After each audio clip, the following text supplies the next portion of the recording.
l'hora de Mossega la Poma. Benvinguts al programa 236, el 23è de la 8a temporada. Avui parlarem de peak oil, o del pic del petroli, el concepte que descriu el moment en el qual s'assoleix l'índex màxim d'extracció de cru, després de la qual la producció inicial rep un decreixement terminal. No hi ha suc.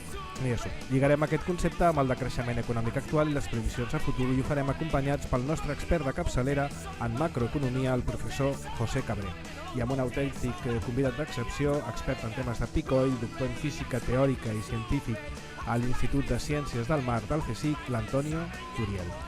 La part de la tertúlia tecnològica avui, per raons òbvies, serà molt més reduïda i centrada amb el greu problema de phishing consentit dels portàtils Lenovo. És algo espectacular. Terrible. Aquest programa t'arriba gràcies a Capsider.cat, l'empresa... En Josep Ruano no té un Lenovo? Tots tenim Lenovo. L'empresa especialista en l'administració de sistemes crítics focalitzada en el rendiment i l'escalabilitat. Si ets una emissora i vols emetre aquest programa setmanal de forma gratuïta, contacta'ns a cultura@mosegalapoma.cat. Comencem.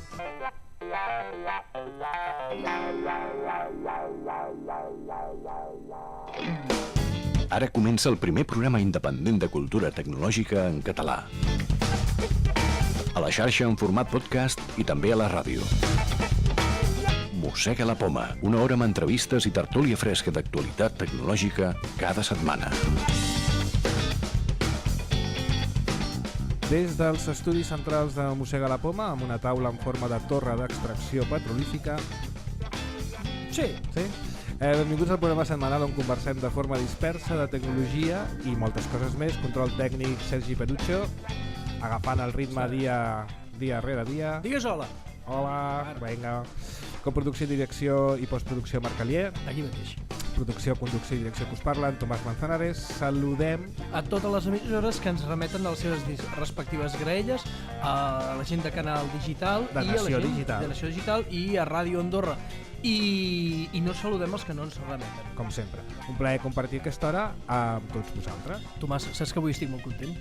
No m'estranyaria gens. Estic molt content, a veure, per perquè dues tenim el coses. José Cabré, que fa dies que no el teníem. Sí. I això és un respecte. No, a més, que José que últimament estava de viatge per puestos, no? Burkina, Vietnam... Sempre està parlant. Sí, vull ser com el José. Això és... A veure, estic content per dues coses. Una primera, el rumor sobre l'Apple Car, que serà molt car, serà molt car, continua ja fins i tot la gent de Top Gear, el programa aquest de la BBC sobre cotxes que estan com un llum, són tot uns referents periodístics, ja han parlat de l'Apple Car, o sigui, això ja és oficial, que és un rumor oficial. O sigui, en el món d'Apple tenim rumors oficials, ara ja és rumor oficial, igual que l'Apple TV, que fot 10 anys que se'n parla i no ha arribat. L'altre és perquè hi ha gent que ens escolta i el nostre amic Raül Arribas, que el trobem a faltar molt perquè a veure si algun dia vens, Raül... El Raül Arribas té aquesta funció a les tertúlies que es diu contrapès. Sí, i renyant Marc. Bueno, el renyant Marc ho fa encara que no estigui a la tertúlia. Exacte, m'ha renyat per Twitter perquè el vaig parlar sobre Bluetooth i Android i vaig dir que no funciona. Llavors, bàsicament, el protocol de Bluetooth a Android està ben implementat. El problema que passa és que si tu tens un Android i tens, per exemple, 4 aplicacions que facin servir el motor d'àudio, per exemple, una aplicació de llegir llibres, una aplicació de podcasting, el Google Music i una aplicació que faci allò d'iPod, no? Doncs el Bluetooth, com que el sistema operatiu Android doncs no hi ha algú que organitzi el tema, quan tu entres en el cotxe i fas play, tocarà alguna cosa aleatòriament dels 4 programes no necessàriament el que estava tocant. O sigui, tu estàs escoltant una cosa, pares, enges, fas play i sona algú aleatòriament, i això és molt molest sobretot quan estàs a l'autopista. Vull escoltar algú que tenia un podcast que volia escoltar, play, i de cop i volta et surt un audiollibre i llavors dius, què tinc que fer? Vaig aquí a 150 per hora, va a 120 per hora i tinc que agafar i mirar el que estic fent. Llavors no pot ser. Per això dic que Android amb Bluetooth no va bé, perquè no està orquestrat el sistema d'àudio. I això és molt molest, almenys per una persona que escolta diversos tipus d'àudios. Saps una cosa, Marc? Què? Avui estic jo molt content. Estàs tu també molt content. Saps per què? Perquè portes ulleres de sol, cosa que et va molt bé amb la quantitat d'hores que inverteixes llegint el guió. Saps? Avui he entrat al guió. Ho he fet. Per final del 2015 he entrat al guió. Android i Bluetooth. Escolta aquesta falca si vols contactar amb nosaltres. Connecta amb Mossega la Poma a Twitter, @mossegalapoma, per correu electrònic a cultura@mossegalapoma.cat, a la comunitat oberta de Google+, cerca per Comunitat Mossegui, o bé directament des del blog.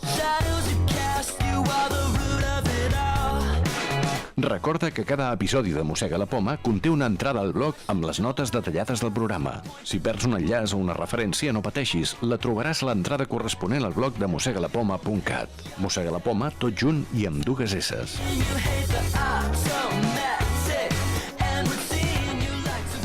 Molt bé, una abraçada des d'aquí als amics de Ràdio Platja d'Aro, que ens van enregistrar aquestes falques magnífiques i que ara ens registraran una de nova per les propostes mosseguis i els nostres suggeriments o revisions. La càpside la canviarem? Ja veurem, estem en ello. Entrem en temps de diàleg o de conversa i ho farem amb José Cabré. José Cabré, benvingut de nou. Gràcies, ara sí, oficialment, expert en macroeconomia i política econòmica de la UPC i amic del programa, i l'Antonio Turiel. Antonio, benvingut. Hola, què tal? Llicenciat en Ciències Físiques i en Ciències Matemàtiques per la UAM, doctor en Física Teòrica també per la UAM, científic titular a l'Institut de Ciències del Mar del CSIC i autor del blog The Oil Crash, del qual hem extret un article que ens servirà una mica de guia avui a la conversa que tindrem avui. Hem dividit les preguntes seguint el fil conductor d'aquest article, i que es titula, per cert, Declive energético y asignación de recursos, i ho farem primer parlant de definicions i diagnòstic, tal com ho porta l'Antonio, i en un segon terme enfocarem més cap a les previsions i possibles solucions que fan por. Ja us ho dic ara perquè me l'he estat repassant així. Mama por. Què és el peak oil, Antonio? El peak oil, ja l'has comentat al començament del programa, és el moment al qual l'extracció de petroli assoleix el seu màxim, no? Aleshores és quan ja estem extraient el petroli a tota la velocitat que podem arribar a extreure'l, i a partir d'aquest moment va mica en mica caient la producció anual i cada cop més ràpid, i arriba un moment que arriba a ser força ràpid. Aleshores el problema del peak oil no és, com es diu de vegades, que s'esgoti el petroli evidentment s'està esgotant des del moment que van treure la primera gota, perquè hi ha una quantitat finita, però el problema és que la renda petroliera que tenim cada any és inferior, no? Ara mateix s'estan produint uns 68 milions de barrils diaris de petroli cru, i fa uns anys se produïen 70, i això és bàsicament com el que té un sou i se la van baixant, no? Tu al començant cobres una quantitat i després cada any te van pagant menys, no? Aquest menys que vas tenint has d'intentar fer les mateixes coses que feies o les que puguis amb aquesta renda cada cop inferior. Per tant és una qüestió problemàtica i perillosa econòmicament, perquè en el fons és que l'oferta ja no és capaç de seguir a la demanda i no s'han d'adaptar. En l'article parles de dos màxims, el màxim en energia o màxim energètic i màxim volumètric.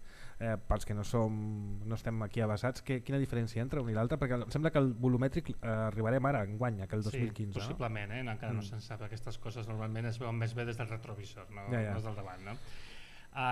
El màxim d'energia, per les estimacions que jo faig a partir de les dades que dona sobretot l'Agència Internacional d'Energia, sembla ser que va ser en algun moment entre el 2008 i el 2010, perquè es va mantenir força plan en aquell moment. Però el volum de petroli que s'està produint, perquè hi ha una manera molt tramposa de presentar les estadístiques de petroli, doncs estem barrejant coses que són molt diferents, estem barrejant biocombustibles, que es diu, o les sorres bituminoses, que és una mena de quitrà que transformen en algo semblant a petroli, i altres tipus de coses que s'estan barrejant allà, i no totes tenen la mateixa quantitat d'energia per litre, per volum. Aleshores, en quant a volum, el volum total de tots hidrocarburs líquids, no només petroli cru, sinó totes altres coses que són succedanis més o menys bons o dolents per fer el mateix, doncs en volum sembla que encara no hem arribat, semblaria que estaríem arribant aquest any probablement, però en energia no, en energia ja sembla que fa uns 5 anys que hem arribat. Però l'energia també hi ha un factor que depèn, que és la nostra capacitat d'aprofitar aquesta energia. Per exemple, sembla que els automòbils l'aprofitament energètic està entre el 25 i el 35% d'aprofitament, i segurament amb els híbrids la cosa puja una miqueta més. Sí, evidentment, a veure, en termes econòmics hi ha dos efectes que contribueixen al creixement econòmic. Això hi ha un economista que es diu Gaël Giron, que és francès, aquest nom és evident. Pot ser canadenc del Quebec. Sí, però aquest és francès específicament. I aquest analitza l'impacte que té sobre el creixement econòmic, el consum d'energia i l'eficiència en el consum. No? I aleshores el que és per cada 1% que s'està pujant del PIB actualment, aproximadament un 70% és simplement més consum d'energia, i un 20% addicional que és l'eficiència en l'ús de l'energia. Aleshores, ja la baixada de la disponibilitat d'energia és un problema, es pot compensar parcialment amb millores a l'eficiència, però primer les millores a l'eficiència tenen un recorregut limitat. És veritat que un motor d'explosió típicament aprofita entre un 25 i un 35% de l'energia que s'està del petroli o del combustible que s'està posant allà, però també és veritat que és molt difícil augmentar significativament aquesta eficiència energètica i a més tenint en compte que els motors més eficients també tenen costos energètics previs embeguts molt significatius. Sí, deien per exemple que un Toyota Prius, per fabricar un Toyota, l'impacte ambiental que té un Toyota Prius, que és el cotxe abanderat de la... Passa que es va fer servir en el Fòrum 2004, aquest fòrum fantàstic que vam fer, que per fabricar-lo has d'anar a buscar níquel a Canadà, es refina a Europa, es porta a Xina, es transforma en una espuma, després es porta cap a Japó, que es fica dintre les bateries, i llavors al final gairebé el cost ambiental d'un Prius és el mateix que el d'un Land Rover Discovery, que és el cotxe menys ambiental possible, no? Ara aquests dies sentim dues coses. D'una banda vull parlar del fracking, no? Perquè d'una banda sentim que és molt dolent i que té molts problemes i terratrèmols i no sé què, no sé quantos, i per l'altra també te'l venen com si fos la gran solució que, bueno, ara com si tornéssim a començar a tenir petroli nou, no? I fresc, cosa que no és ben bé així, no? El fracking no és òbviament cap solució. En canvi els Estats Units s'han permès jugar amb els preus gràcies a aquest concepte, no? El cas del fracking estem parlant d'un recurs, d'un hidrocarbur que és molt extrem, que costa molt d'extreure. Pensem que estem bàsicament fracturant una roca que no és porosa perquè l'hidrocarbur que estigui contingut pugui fluir, i això es fa en un grandíssim cost energètic i per tant en un gran cost econòmic. I ambiental. Evidentment ambiental, o sigui, jo sobre les qüestions ambientals normalment no m'hi poso, més que res perquè si hi ha entrada econòmica no té sentit, ja no sé ni per què parlem de la resta, és a dir, en principi s'ha explotat com una manera de compensar la davallada que ja es nota cada cop més del petroli convencional. Els Estats Units han arribat a produir una quantitat significativa de petroli mitjançant fracking. Aquí per cert no hi ha d'això, aquí el que hi ha és gas de fracking, que és encara pitjor en termes econòmics, no?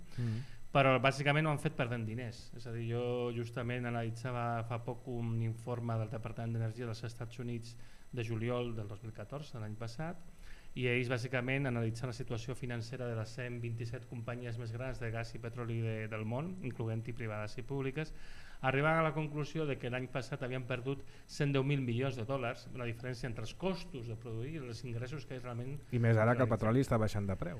A la qual cosa ara estan perdent a mans plenes, i una part del cost tan gran que hi ha ara ve del fracking. No és només el fracking, també són les bituminoses del Canadà, també són els biocombustibles, són altres coses també. Que el petroli, diguéssim, de fàcil extracció, aquest ja ens l'hem polit, i ara el petroli que estem tenint, hi hagi més o hi hagi menys, no és de fàcil extracció, diguéssim, és de cada cop més difícil extracció, no? És cada cop més difícil l'extracció, cada cop més car, ja perdien diners abans i ara estan perdent diners a mans plenes, i ara el que està passant, que és un fenomen d'aquest any, és que els pous que estaven en operació de fracking i altres pous als Estats Units estan caiguent, han picat.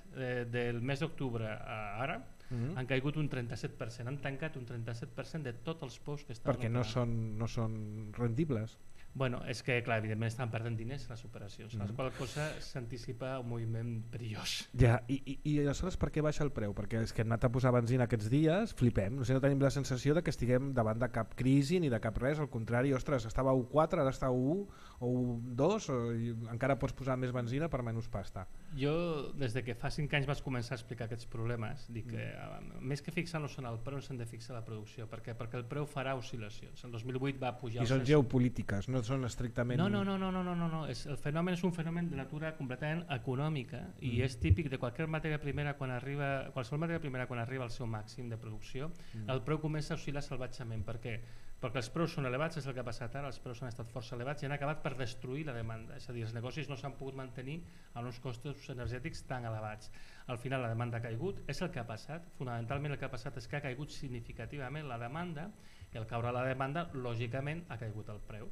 I què passa ara? Ara el preu està en un valor relativament baix pel que necessiten les companyies per mantenir-se, i això que està fent que es comencin a tancar explotacions, amb la qual cosa s'anticipa que d'aquí uns mesos tornarà a pujar brutalment. Aquesta pujada de preu tornarà a fer mal a l'economia, tornarà a fer mal a la demanda, tornarà a destruir demanda, tornarà a baixar, tornarà a tancar jaciments perquè no poden mantenir-se, i així entrem en una espiral de destrucció d'oferta i destrucció de demanda que és molt perillós i que és característica de quan un bé arriba al seu màxim productiu, sobretot si és un bé amb una demanda inelàstica, que es diu és imprescindible, el necessitem.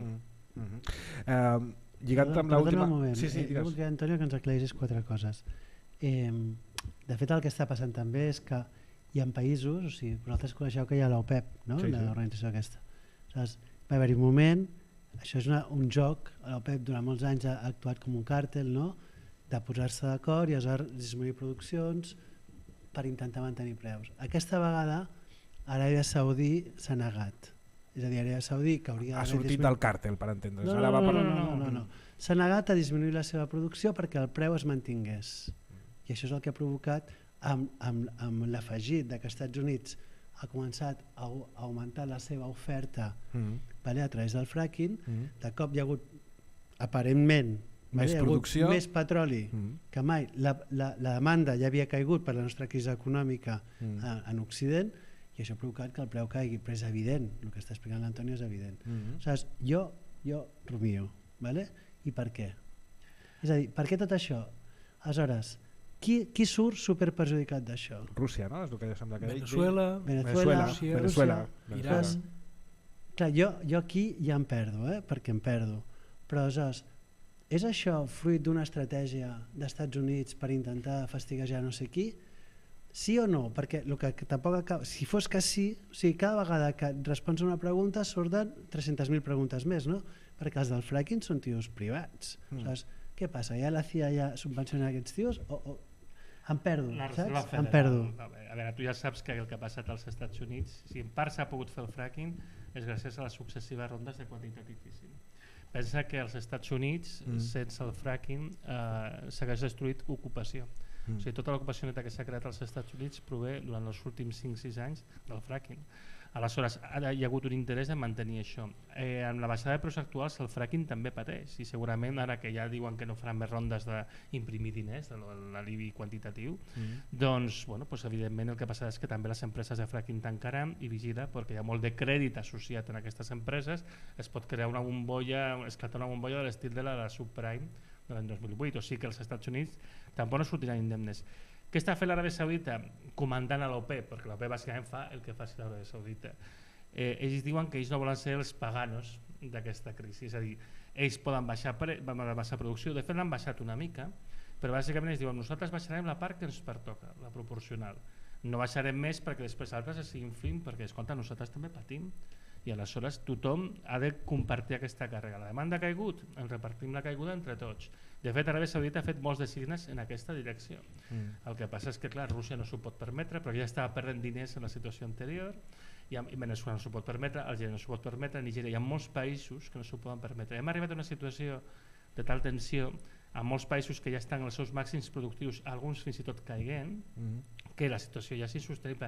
No hi ha un acomodo bo per tothom, és impossible i entrem en una situació molt dolenta. Amb aquesta reflexió escolteu aquesta falca i seguim tots seguint.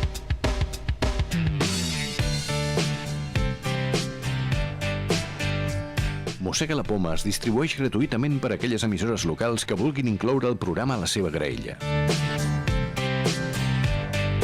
Si ets una emissora o vols que Mossega la Poma s'escolti per l'emissora de la teua vila o ciutat, escriu a cultura@mossegalapoma.cat.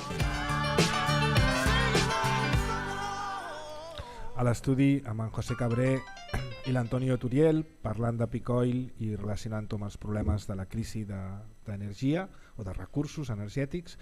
Tu fas una relació, Antonio? Sí. Tinc una pregunta. Ara fa uns quants anys, potser 8 o 9 anys, vaig llegir una entrevista en aquest heroi de l'Aznar que era l'astronauta, el Luque, que va pujar les banderes a l'estació espacial i saludava i tal, però era una entrevista molt interessant perquè ell explicava que allà en el NASA estaven treballant amb uns reactors que bàsicament podien cremar-ho tot, uns reactors de plasma que podien cremar-ho tot i produir una quantitat d'energia superbèstia, però deien que aquesta tecnologia per desenvolupar-la i desplegar-la feia falta que el petroli fos molt més car perquè calien unes inversions inicials molt bèsties. Llavors al final em pregunto, és a dir, que el preu del petroli, potser el que necessitem és això, és que el petroli pugi a 200 euros, no 200 dòlars, 200 euros al litro o el barril, i llavors realment les energies i la investigació i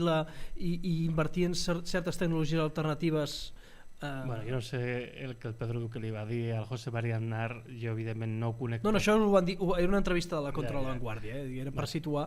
Jo no conec totes les tecnologies, però en conec unes quantes. Dels projectes de fusió nuclear sé com funcionen, estem encara lluny de poder fer un reactor comercial de manera factible, vull dir, això són coses a dècades vistes. Si tot sortís bé, no deixen de ser projectes, hi ha moltes variables incògnites que no sabem, i el problema gros que hi ha és que ara mateix no hi ha cap energia alternativa que tingui una profitabilitat semblant al petroli. Però el problema al final és aquest, és a dir, qualsevol font d'energia ha de donar un rendiment en termes energètics i per tant econòmics prou elevat per poder mantenir tot aquest tinglado, per poder mantenir tota aquesta societat que és devoradora d'energia i que li costaria molt no ser devoradora d'energia. Pensem que estem en un sistema econòmic que creix exponencialment i per tant necessita consumir quanta més energia pugui cada any. Aleshores, ara jo no veig cap alternativa ni renovable ni res. Si no s'implanten a gran escala les energies renovables, no és perquè hi hagi grans conjures contra elles, a part que evidentment hi ha maniobres, el govern espanyol aquí a Espanya el que fan per exemple amb les fotovoltaiques és terrible. Destaca per determinades maniobres que en part respon a això, però no és només Espanya el problema. El problema que tenen és que aquestes energies tenen profitabilitats que són insuficients pel que s'està demanant. No dic que no siguin profitables, però són això és molt interessant, la teva reflexió és que no és que no siguin bones, no és que no siguin profitables, no és que no rendeixin, però no són substitutòries del que se'ns ve a sobre si no hi ha petroli. Primer, no poden assolir l'escala tan bèstia del que estem consumint, i el segon és que el seu rendiment, expressant-ho en termes econòmics, típicament un inversor que està buscant un 5% d'interès i pot més, ¿vale? Doncs aquestes energies, les inversions que tu fas en elles, en molts casos depèn de la instal·lació, hi haurà algunes que seran molt bones, en mitjana estaràs en rendibilitats del 1-2%. Això per una inversió capitalista és insuficient. Ja està, i és que aquí està el problema. Si ho mires en termes termodinàmics, en termes d'energia, el que veus és que el rendiment energètic és petit, és important, però no és prou gran pel que estem acostumats. Hem muntat un sistema, una societat i un sistema econòmic al voltant d'ell que bàsicament necessita fonts de gran rendiment. I si desapareixen de cop, doncs tenim problemes. Que ens podem adaptar? Segurament, però cal fer les adaptacions. Jo el que veig, perdona, però recordo que l'Antonio, que ha vingut a l'OPC diverses vegades, no, ja? I ens explica que per persona a la Terra necessitem per persona energèticament 27 esclaus energètics. És a dir, el problema és com ens ho hem muntat. Explica el concepte aquest d'esclau energètic. Sí, expliquem-ho. Una persona al dia, una persona, diguéssim, occidental. Tu, t'aixeques al matí... Jo necessito un 54, perquè entre l'iPhone, l'iPad i tot... No, escolta. Tu t'aixeques, el teu ser, t'aixeques, et rentes les dents, agafes el metro... Poso la cafetera, agafo la dutxa, tot això és aigua calenta... Veus que estàs fent coses? Molt bé. Això són 100 watts al dia o 200 watts? No, són 100 watts de potència, és a dir, quan una persona adulta treballa a ritme constant, de manera continua durant temps. Algun dia faig menys watts perquè, els gasto, però gasto de xitxa perquè vaig amb bicicleta. Hi ha quilowatts, però hi ha moments que fas més, hi ha moments que fas menys. Sí que és cert que la potència mitjana típicament per un adult són 100 watts. Doncs tu consumeixes 2.700 al dia. O sigui, al dia, és una potència, és a dir... Amb el teu iPhone i el... Això són 27 persones treballant per tu sense parar cada segon de cada dia els 365 dies de l'any. O sigui que si em mireu a mi com si jo fos algo excepcional. No, però tu preguntaves. Tu consumeixes molt més. Clar. Això és la mitjana mundial. Tu consumiràs 45.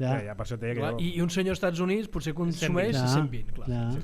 Això em palma una miqueta amb aquella pel·lícula de ciència-ficció, la Soylent Green, que a part que es menjaven a les persones i tal, que al final però ja els senyors viuen a casa seva i tenen una bicicleta estàtica i que la fan servir per generar la corrent que consumeixen ells. Amb una persona amb la bicicleta nosaltres necessitaríem 40 persones en bicicleta, no? Deixeu-me explicar-vos una anècdota. Jo ara he estat a Burkina, no? Burkina és un país molt pobre, amb l'índex de desenvolupament humà ocupa el lloc 183 de 187 països, vale? Per tant és un país que en principi està molt poc desenvolupat, però jo hi vaig cada any i cada any veig grans transformacions. La transformació aquest any és que ha augmentat el número de motos exponencialment. I aleshores dius, com pot ser? Doncs mireu, perquè les Scoopys en allà costen 600 euros. És a dir, lo divertit de la pel·lícula és no passa nada, vamos a saco, estos no tienen pasta, no te preocupes, vamos a hacer motos más baratas, però no pot ser, aquests tios han de continuar consumint. No? Aleshores, aquest és el model boig, terrible. Em sembla a mi, no? Sí. I a més a més tot pla, que la bicicleta va perfecta, perquè és tot pla per allà boquina. Us agraeixo que hàgiu fet, i a més d'una manera profunda, aquest diagnosi. Anem per les possibles solucions, perquè les que se'n deriven, tu has fet una mecànica, parles de planificació de recursos, reforma financera, canvi del sistema productiu i gestió de les infraestructures, però que això són titulars, no? Diguéssim, les receptes que apuntes en el teu blog són dures i suposen renúncies i canvis de model, no? Cap a on anem? O quines possibles solucions tenim? Jo també ho poso en aquell article, no aquí no hi ha res a negociar, això és així. És a dir, no és una qüestió del que volem, sinó el que puguem fer. Aleshores, la qüestió és evident, és a dir, tenim un sistema, com ha dit el José, que bàsicament es basa en creixement exponencial, fins i tot produir motos a pèrdua, estàs perdent perquè estàs venent per sota de costos i demés. Per tal de mantenir unes fàbriques en actiu, potser a Occident o a un altre lloc, perquè la gent encara pugui treballar, etc. Xina, segurament. Però clar, al final, efectivament, acabes topant contra un sostre perquè no pots endeutar-te més, perquè no pots més, perquè a més els recursos cada cop són més escassos i demés. Aleshores, I la feina, que és un problema molt gran. Evidentment. Aleshores, clar, estem en un sistema econòmic que només genera ocupació si hi ha creixement econòmic. Què passa si el creixement econòmic ja no és possible de manera durable? Què és el que passa? I es pot generar ocupació si decreixem? No. Es pot generar ocupació si sortim d'aquest sistema econòmic. En el nostre sistema econòmic? En el nostre sistema hi ha una llei, que és una llei d'observació, no és una llei matemàtica, la llei d'Alcun. Diu el següent la llei d'Alcun. És a dir, per què Espanya, que estem creixent econòmicament, no està disminuint la taxa d'atur? Perquè la taxa d'atur disminueix amb un 1%, l'economia ha de créixer com a mínim un 2 o un 3%, i al revés. Per tant, oblida-te'n. Però és que si no hi ha ni energia que pugui avalar-nos en el nostre model un creixement d'aquest 2, 3, 4%, no només no crearem ocupació, sinó que continuarem destruint. Sí, clar. O crearàs puntualment ocupació en un país, però el del costat estarà passant gana. Fins que el problema d'escassedat sigui tan generalitzat que passarà el mateix per tot. 900 milions de persones vale, pateixen desnutrició en el món. Vull que entenguem també això. Nosaltres estem parlant d'un model que sí que és exportable a mogollon de països, però que l'únic que ens preocupa realment és a nosaltres perquè som a l'ombligo, o ens pensàvem que era l'ombligo del món, i ara de cop estem tocats. Vale? Perdona, Tomàs? Sí, acaba.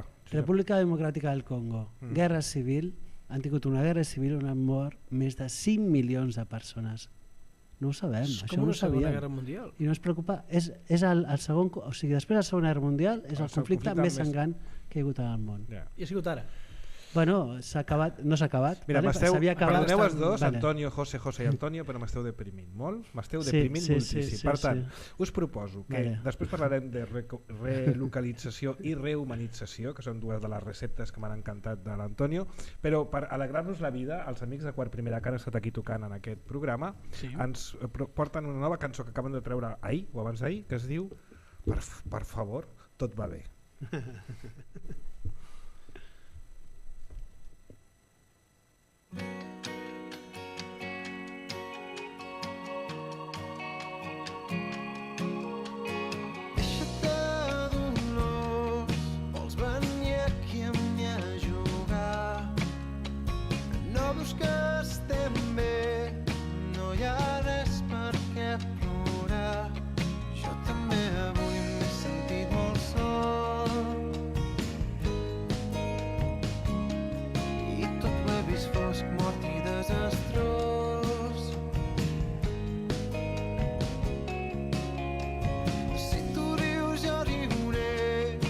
Tots dos podrem deixar de veure si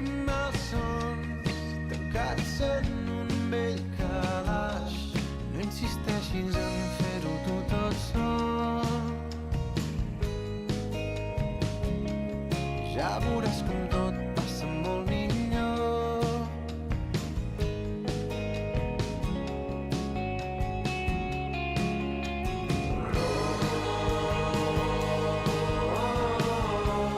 I si encara et sents tan sol, no pateixis, tot va bé. Si la nit et pesa molt,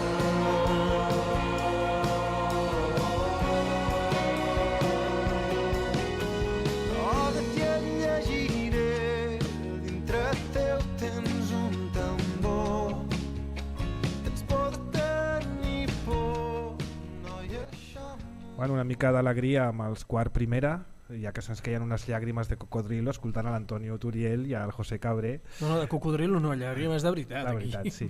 A veure, a l'article proposa una transició o un replantejament endreçat o ordenat que ja ara en aquest tros de la música hem dit que no es produirà, però que parles de relocalització i rehumanització. Què són aquests dos conceptes?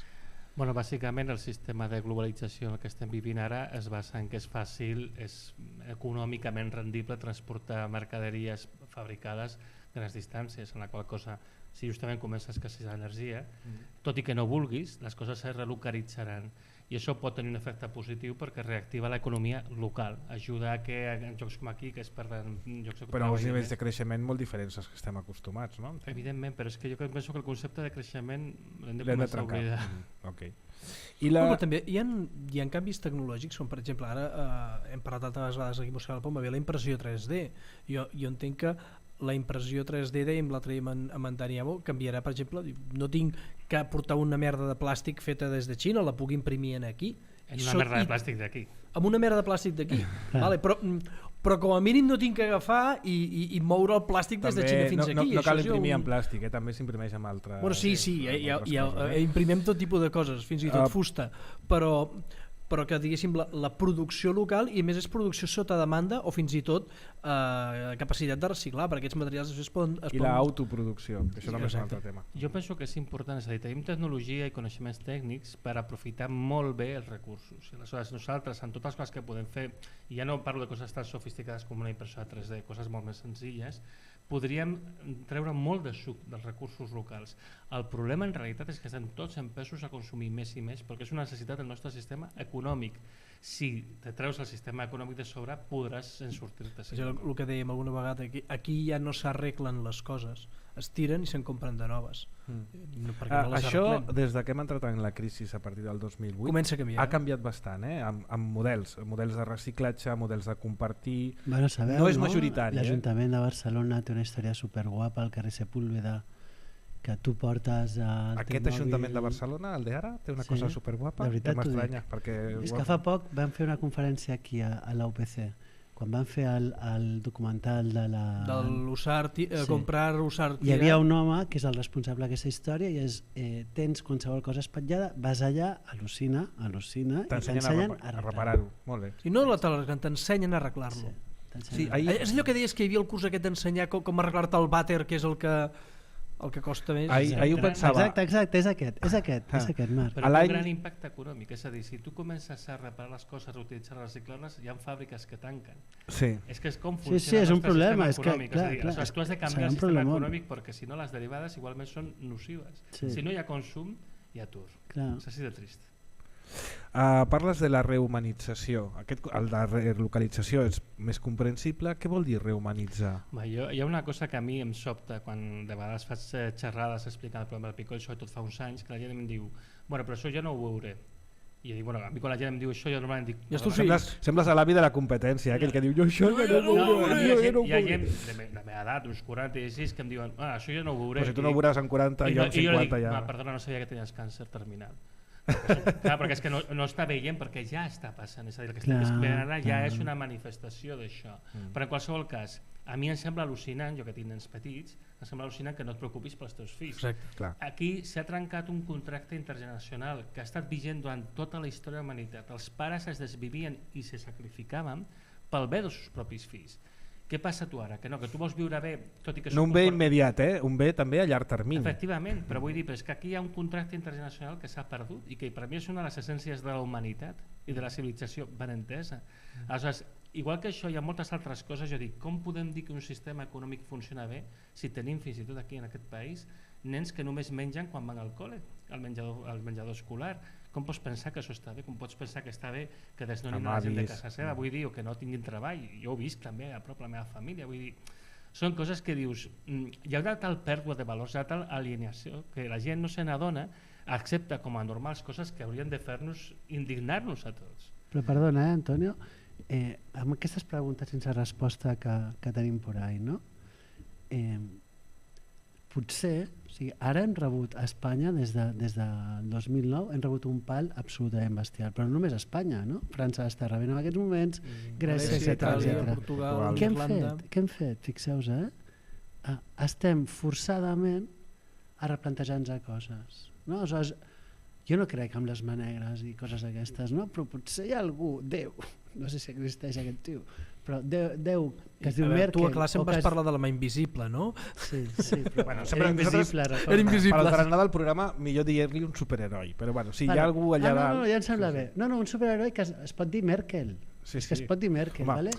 Que decideix que hem de parar... No fa el tipus, però que hem de parar, que hem d'anar parant i hem d'anar frenant coses, no? És que, per això no acabo d'entendre jo tot aquest follon que ens han muntat des del 2007, de que ens han castigat a tots. És perquè algú ens ha castigat. O per exemple amb la a tots. moguda que han muntat, perquè les factures de la llum s'han multiplicat, s'han doblat. els serveis en general. Sí. Però la factura de la llum s'ha doblat. Jo no faig més que canviar les bombetes per bombetes LED i cada vegada pago més de llum. Dic, no ho entenc. Té tot el sentit del món, i jo l'article ho explico quan parlo de reforma financera, i és a dir, en un sistema feudal tu tens el senyor feudal que t'exigia el 10% del que produïes al llarg d'un any. I allò de la cuixa, no? En un sistema capitalista hi ha el senyor capital que pel simple fet d'existir t'exigeix el 5% nominal, el 3% efectiu del que ell és, amb la qual cosa com més t'exigeix. Què està passant ara? Com que no pot garantir aquestes taxes de recreixement històriques, com està aconseguint bombejant de les rendes de les classes mitjanes, amb la qual cosa s'està destruint la classe mitjana i de l'Estat, que s'està transferint deute privat cap a públic.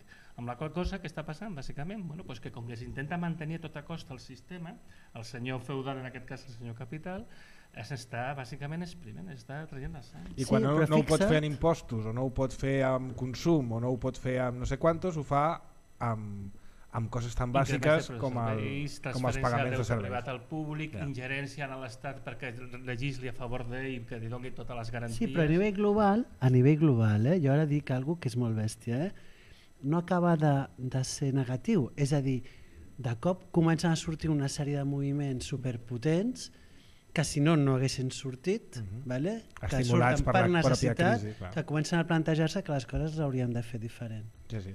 I que pretenen fer neteja si el sistema no els absorbeix. No? Ja s'ha absorbit. Sí, també. Un minut, tenim només una frase per acabar una mica en aquesta orientació, no sé si optimista, però com a mínim algun consell o coses que hem de tenir en compte a la curta, no? Per poder canviar o per adaptar-nos als canvis que forçadament tindrem. Jo no crec les solucions individuals perquè al final hi ha un poder molt gros que t'arrasarà. Jo crec que efectivament l'esperança està en que tothom entengui els problemes i reaccionem plegats, comprenguem que no anirà millor, comprenguem que tots són cants de sirena, això que tornarem al creixement, i el que hem de fer bàsicament és repensar el sistema i entre tots, tothom, fins i tot amb el botim, hem de construir un sistema que es pugui sostenir, perquè ja no és una qüestió d'elecció, és de possibilitat, del que realment podem fer tenint en compte la baixada de disponibilitat de recursos, que és la situació a la que ja ens trobem. Es pot fer, tenim molta tècnica, tenim molta capacitat, hi ha moltes maneres d'aprofitar els recursos, és un problema social, hem de fer un canvi. I això, José, no lligaria també amb replantejar-nos el model de repartició de les coses, perquè amb aquest model que tu estàs dient suposa perpetuar o fins i tot posar més gent en situació de patiment, no? O d'exclusió, amb els aturs. No? Sí, és que jo em sap greu, jo no sóc gens optimista. Jo crec que la humanitat canviarà a cops. Si no canviem. Pues amb aquesta afirmació tan optimista anem a fotre-li canya a Lenovo, que també s'ho mereix, perquè també ha fet una cosa molt lletja. És molt bèstia el que han fet. Antonio, Turiel, moltes gràcies per estar al programa. José, si et vols quedar uns minuts més, continuem amb la part de la tertúlia, que hem de fer canya a uns senyors que fan coses lletges, i esperem trobar-te aviat. Gràcies. Antoni, Antonio. moltes gràcies. Anem a per la falca de la tertúlia Mossegui. Parlem-ne. Tertúlia Mossegui. L'actualitat tecnològica debatuda amb passió.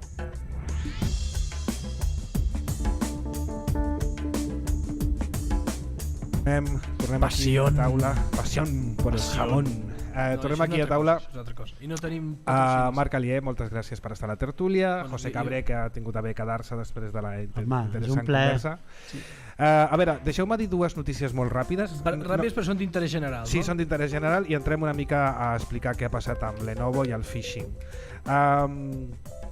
Molt breu, l'enllaç oficial, us posarem a les show notes l'enllaç oficial d'Apple al programa de reparació de MacBook Pros amb problemes de vídeo.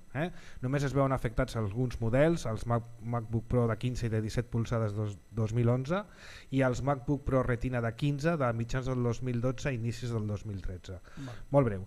I segona, que ens ha sobtat, Acer Ibèrica ha tret deliberadament el català dels seus dispositius Android. Perquè venien en català i els ha tret. Bueno, per ja què? està No ho bé, sé. està bé.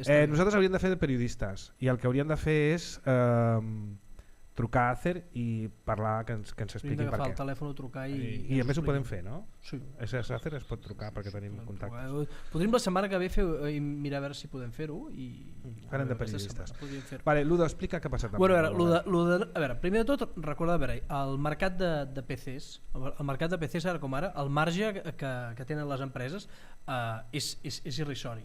Per exemple, quan es parla del mercat de smartphones, es diu que, clar, bueno, Samsung, Apple i companyia tenen, però el 95% dels beneficis dels smartphones se'ls estan portant a Apple. Doncs amb el PC passa el mateix. O sigui, la gent ven molts PCs, però el benefici que hi ha, i sobretot en la gamma més baixa, allò que se'n diuen els netbooks, aquests low cost, el benefici és superbaix. I llavors, com ho foten les empreses? Doncs per guanyar diners amb això. Doncs el que fan és que t'instal·len merda en l'ordinador que tu compres. Quan tu et compres una màquina amb Windows, però des de ja fa molts anys, doncs t'instal·len programes que tu no has demanat. Per exemple, es venen màquines que ja venen amb 2 antivirus preinstal·lats, en versió de proves. Tens 2 antivirus. Per què? I de vegades hi ha antivirus que identifiquen altres antivirus com a virus i es barallen i coses d'aquestes. Llavors, bàsicament que tens que agafar, desinstal·lar-ho tot, instal·lar el sistema operatiu net des de zero. I això és un problema que Microsoft hauria de prohibir. Si tu m'instal·les una OEM, no em fiquis merda, però en foten.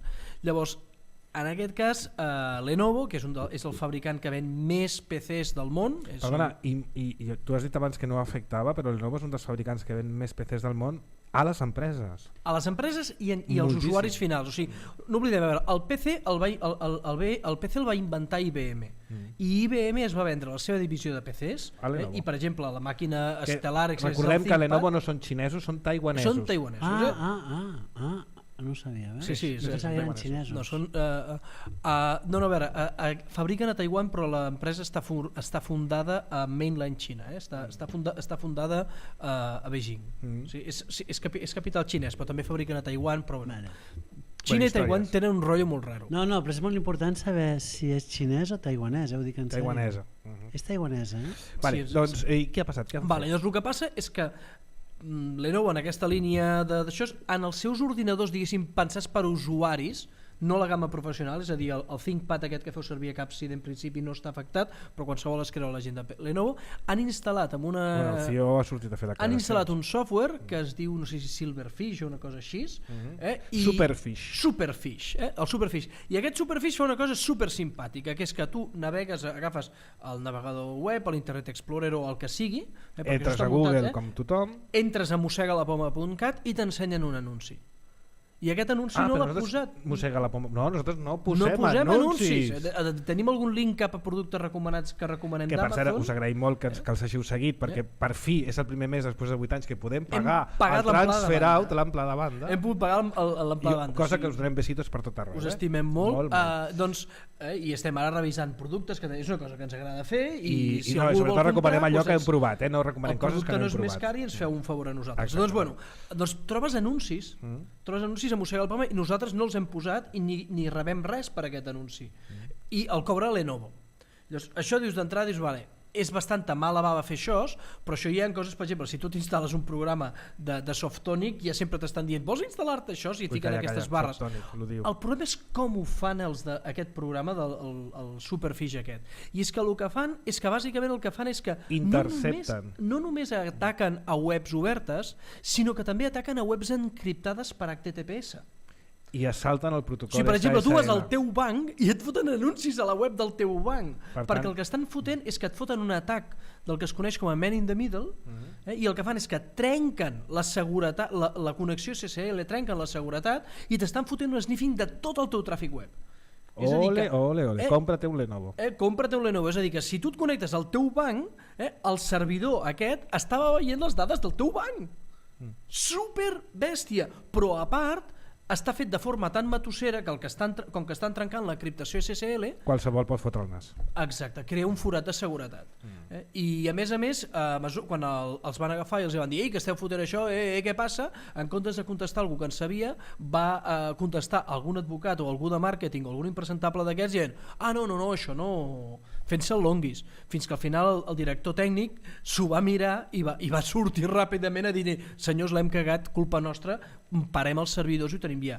Però això és una cosa terrible. A veure, això va molt en la línia del que ens explicava en Benjamí Villadoslada. És a dir, a veure, quan compres un ordinador has de saber el que executes en el teu ordinador. Si és tan barat com sembla, vol dir que el producte ets tu. Ni que sigui barat ni que sigui car. Tu vols saber el que està passant i l'has de poder controlar. I l'única manera és si tenim realment programari lliure i maquinari lliure, software lliure i hardware lliure. L'altra cosa és també, si el producte és tan barat, és gairebé com si fos gratuït, quan fas servir un producte gratuït, tu ets el producte. Ja està. I al final tens el que estàs pagant. A veure, en el cas, per exemple, aquí que som Mossega la Poma i som maqueros, evidentment Apple no es guanya els diners instal·lant software i fent coses rares d'aquest estil. Tu cobra l'Apple Store. Pagues el gust i les ganes i les marranes, ho pagues tot. Però com a mínim no et fot phishing. Però almenys saps que aquest tipus de coses no te les fan. No vol dir que Apple no foti coses, que també... Gràcies, perquè ens han dit que som molt cunyaus, però que últimament estem moderant el límit de cunyadisme. Tenim el cunyadisme sota control. I si no, que ens renyin per Twitter, que farem les esmenes quan toquin. José, què et sembla això del superfish aquest? A mi em sembla al·lucinant, però també em sembla al·lucinant que Google foti el mateix en el meu correu electrònic, no? Sí, però tu l'acceptes, això. Tu l'acceptes. Tu saps que Google et posa publicitat. És part del contracte. Jo no accepto res, no em queda més remei. No, a veure, si tu vols fer servir Gmail, dius, acceptes els termes dels contractes. Parlem d'Apple, jo també soc Appleman, no? Sí, tu també és maguero. Condiciones. S'ha comprat un iMac. Condiciones. Sí, no, les condicions. 15 pàgines, 50 pàgines, tu què fots? Te'n vas al final i et diu, ¿lo ha leído seguro? I dius, sí. Estic acceptant coses que jo no voldria acceptar, ni molt menys. No? Bueno, aquí els únics que no enganyen, saps qui són? El nostre patrocinador, que és Capsi. Sisplau, la cunya i la falca del nostre patrocinador. Capside és l'empresa líder en disseny i gestió de sistemes TIC essencials per clients com el Punt Avui o Meteocat. Amb més de 12 anys d'experiència, Capside és expert en rendiment i escalabilitat per projectes d'entorns crítics, cloud i big data. Capside, el teu especialista en infraestructures per projectes cloud. Troba'ns a capside.cat. Amb això que dèiem, José, almenys Google t'ho diu, però això del superfish és que no ho diuen enlloc, no ho acceptes. O sigui, us dic una cosa, ells, fa un mes jo vaig estar a punt de comprar per Burkina un netbook Lenovo. Perquè era baratíssim. Doncs són aquests. Són aquests. Aquesta música que esteu escoltant de fons i que el nostre supertècnic ens ha posat, moltes gràcies, aquí així, mola, és la música de les propostes Mosseguis. Avui en tenim un munt. Però un munt, Començo per una que en Carles Canyó, com avui tenia que fer de cangur dels seus dos crios, no pot estar aquí. Havia de fer de papa. Sí, de papa. Fer de cangur és quan els nens no són teus, ara encara es fa de papa. És papa cangur.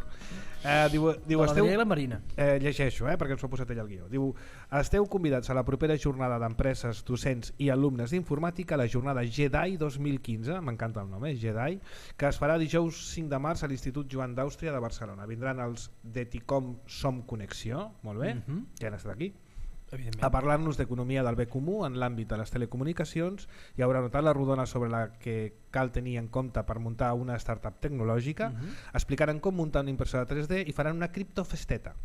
Hi ha una criptoparty, una criptofesteta. És una variant de les criptoparties on s'ensenya a la gent del carrer a garantir la seva privadesa amb la tecnologia. Hi haurà ganxitos? Si no hi ha ganxitos, no és una criptofesteta.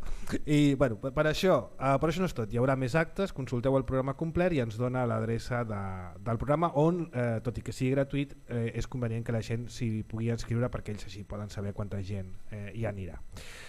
Més coses, en Raül Arribas, que t'ha posat en vereda aquesta setmana, ens proposa que ens connectem al blog d'Araba de Jocs i llegim la revisió que ha fet d'un joc que es diu República per iOS, molt bo. El Pau Nin ens parla del Ranger Drone Project. És un projecte per construir drons de baix cost, alta autonomia i càmeres que tenen visió nocturna i programació de rutes, que es fa servir especialment per vigilància de grans extensions com ara parcs naturals, contra furtius, incendis, Això dels etc. drons algun dia començaran a haver-hi problemes. Bueno, pues Prendrem mal. Ja hi ha un problema. Ja hi ha un problema, però començarà a ser xunqui. Bueno, el Ranger Drone Project és un projecte de la UPC, fet per uns nanos de la UPC, i els farem venir aquí a que ens ho expliquin. Molt bé. Molt bé. Jo us recomano que torneu a enganxar-vos a la sèrie, a la quarta temporada que comença ara, de House of Cards, una sèrie de Netflix. Sí, comença. Ja comença. No ho he apuntat al dia, però bueno, és la famosa sèrie del Kevin Spacey, i és molt bona. Per cert, aquí no es pot veure. No, sí que es pot és tercera temporada. Tercera temporada, sí. Aquí no es pot veure, sí que es pot veure. Clar que sí, mireu l'entrada de Mossega la Poma, d'Smart DNS, i podeu comprar Netflix i pagar i poder-ho veure tot directament. I si no, de piratebay.cr, que jo no he dit aquesta adreça, però és possible que a de piratebay pugueu trobar alguna cosa que us interessa. Com has dit? De piratebay.cr. Que els de Piratebay han deixat CR i han tornat al seu lloc d'origen. I han tornat al lloc d'origen. En qualsevol cas, si aneu a de Pirate Bay, jo us recomano que utilitzeu el navegador Chrome i fiqueu el plugin AdBlock. Així no veureu marranades i de vegades algunes coses de bastant mal gust. Llavors ho traieu i només surt el contingut que vosaltres espereu. Antonio Turiel, que ha hagut de marxar, ens va passar l'altre dia una proposta també perquè la llegíssim ara, que es diu un llibre, es diu En la espiral de la energia. És un llibre d'en Ramon Fernández Durán i de Luis González Reyes, un llibre profund on tracta els temes que avui hem introduït d'una manera molt més profunda, i us posarem l'enllaç a les show notes. Perdona, el llibre aquest està fet per Ecologistes en Acció. Sí, correcte. I està molt bé perquè te pots baixar gratuït si vols, però et diuen que, són 2 volums, sí. Molt bé. Que el compressis. Jo us recomano uns auriculars d'alta gamma que he fet una review en el blog, que són Freedom Sprint de Jaibert, la casa Jaibert. Són d'aquests on-ear, d'aquests que es posen dintre de l'orella, com diu el Rafa, o no sé si diu el Carles diu, hòstia, és que te follen per l'oreja. Doncs això, és molt mal gust. Però aquests auriculars, jo li puc dir al Carles, són còmodes, si t'agrada l'esport, són Bluetooth, amb mans lliures. Jo, que faig bicicleta i que me'n vaig a córrer i que els tinc tot el dia a sobre, no em molesten. M'he gastat molts diners amb pocs euros, o sigui, 20 o 30 amb auriculars que jo pensava que eren bons i els he acabat llançant i tirant, i per fi aquests que són més cars, però com a mínim els porto des de fa 6 mesos i puc dir que aguanten. 6 mesos fa? 7 mesos ja. A mi uns altaveus auriculars no em duren. Doncs aquest sí. Una altra aplicació ens la porta l'Antonio Ezeta, es diu Polaris Office per iOS i Android i Mac i Windows i més, i és gratuïta i permet la lectura i edició de documents Microsoft Office. I tanco les recomanacions Mosseguis amb una d'en Dani Sevilla, que és del grup de The Booleans, que ens anuncia que tornen a Barcelona, tornen a fer el Píndola Day 02, que és dissabte 7 de març. Què és això del Píndola Day, que no sona massa bé? Ara explico. És dissabte 7 de març de 10 a 2 al Centre Visions al carrer Igualada 4 de Barcelona. I fan xerrades que duren 20 minuts, són tècniques, són per programadors, dissenyadors o gent que li agrada la cultura digital. Per exemple, aquesta hi ha una xerrada molt bona que són llenguatges de programació impossibles, no? Com el BrainFuck i coses així, no? Però també explicaran què és una API, o sigui, com funciona l'API de Flickr, què és una CDN per les pàgines web, o sigui, coses més aplicades, i són píndoles de 20 minuts de 10 a 2. Per anar a prendre cosetes. Sí, molt xulo, i a més la gent que ho fa és una gent molt maca. El Dani Sevilla i la seva colla són gent guapa. I tens alguna proposta, José? Avui t'hem agafat una mica en fred. No, tinc coses si voleu, Pues vinga, llença. Peli, La sal de la tierra. La sal de la tierra. Ostres, Sí. l'altre dia me la recomanaven. Sebastián Salgado. Sebastián Sabeu qui és aquest Salgado. home? És un fotògraf al·lucinant que s'ha tirat la vida fent fotos i aleshores això és una pel·li reportatge sobre el personatge aquest. Genial. La sal de la tierra. Sí, però a més no fa fotos qualsevol. Sí, no, són les fotos Molt pensades. interessant, molt interessant. Molt bé. Altre, escriptor Álvaro Mutis, Álvaro Mutis. colombià, un clàssic però genial. Escriu que és una meravella. Molt bé. Doncs ara sí, ara marxem. Gràcies per les propostes. La setmana vinent què passarà? Ara. La setmana vinent a Mossega la Poma tindrem un especial Mobile World Congress, com no pot Sí, ser d'una evidentment ja altra no pot ser manera. d'una altra manera. I res, ens trobem... Aquest any no hi vaig. No hi vas tu? No vaig Ni a les noies aquelles que et regalaven fondes de... Sí, però... Eren sueques, Massa feina, no pot ser això. Jo aniré a veure les noies de Iola. Les de Iola! Perquè em facin les una... sueques. Vinga, gràcies a tots per la vostra atenció. Ens retrobem la setmana vinent. Propostes, comentaris, suggeriments, idees, tot el que vulguis a cultura@mossegalapoma.cat. Seguiu-nos a Twitter @mossegalapoma i al grup de què? De flipats? De flipats a Google Plus. A Google Plus i l'últim que pagui la llum. Vinga, adéu-siau.